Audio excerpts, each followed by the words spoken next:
So ரொட்டீனாக நம்ம பண்ணுற வீடியோக்கு மத்தியில் இந்த வீடியோவை கண்டிப்பாக போடணும் அப்படின்னு நான் முடிவு பண்ணி தான் அந்த வீடியோ போட்டிருக்கேன்.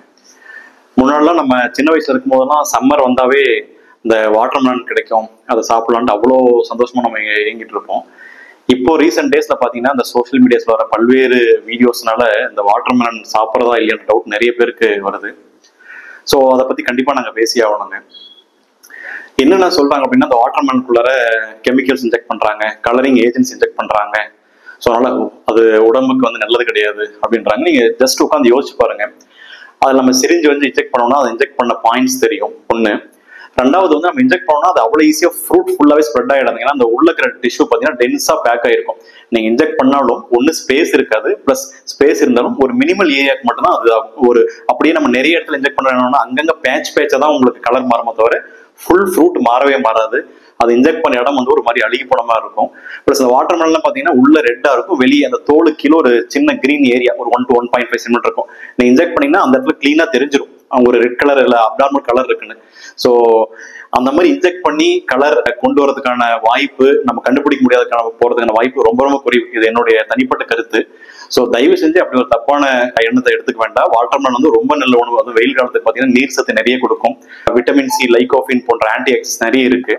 நார்மலாவே இந்த வாட்டர்மெலன்ல இருக்கிற லைகோஃபின் அப்படின்ற ஒரு கண்டென்ட்னால தான் அந்த ரெட் கலர் பிக்மெண்ட் இருக்கு. இது வந்து அதுல மட்டும் கிடையாது, தக்காளியில் இருக்கு, மிளகால் இருக்கு, அதுல எல்லாமே அந்த லைகோஃபின் இருக்கு. அதனாலதான் ரெட் கலர் வருது. ஸோ அவ்வளவு ஈஸியா இன்ஜெக்ட் பண்ணி அதனுடைய கலரை மாற்ற முடியும், நம்ம பார்த்தா கண்டுபிடிக்க முடியாம போகுன்ற மாதிரி கண்டிப்பா கிடையவே கிடையாது. கண்டிப்பா அந்த மாதிரி கெமிக்கல்ஸ், கலரிங் ஏஜென்ட்ஸ் ஆட் பண்ற உணவு வந்து தப்பானது, அதுல டவுட்டே கிடையாது. இதையே நம்ம வேற வகையில் யோசிச்சிருக்கோம். நம்ம ஜூஸ் குடிக்கிறோம், நிறைய ஜூஸஸ் எல்லாம் குடிக்கலாம், பேர் சொல்ல வேண்டாம். அதுல நிறைய கலரிங் ஏஜென்ட்ஸ் இருக்கு, நம்ம பார்த்தா கலர் கலரா பார்த்துருப்போம். பிளஸ் நிறைய வகையான ஸ்வீட்ஸ் சாப்பிட்றோம், அந்த ஸ்வீட்ஸ்ல நிறைய கலரிங் ஏஜென்ட் இருக்கு. இதுல கொடுக்குற அந்த முக்கியத்துவத்தை நம்ம ஏன் அதெல்லாம் கொடுக்குறது அப்படின்னு நீங்க யோசிச்சு பார்த்தீங்களா? கண்டிப்பா உங்களுக்கு அதோட உள்நோக்கம் புரியும்.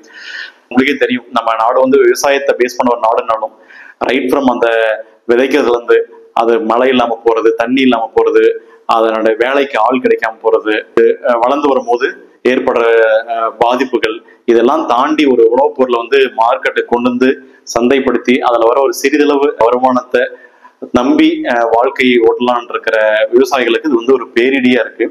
ஸோ தயவு செஞ்சு இந்த மாதிரி ஒரு தவறான கருத்துக்களை பரப்ப வேண்டாம்.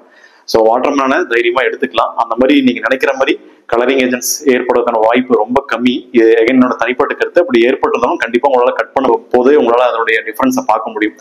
ஸோ கண்டிப்பா தைரியமா எடுத்துக்கோங்க. நம்ம எல்லாமே கண்டிப்பா ஃபார்மர்ஸுக்கு சப்போர்ட் பண்ணணும். நன்றி, வணக்கம்.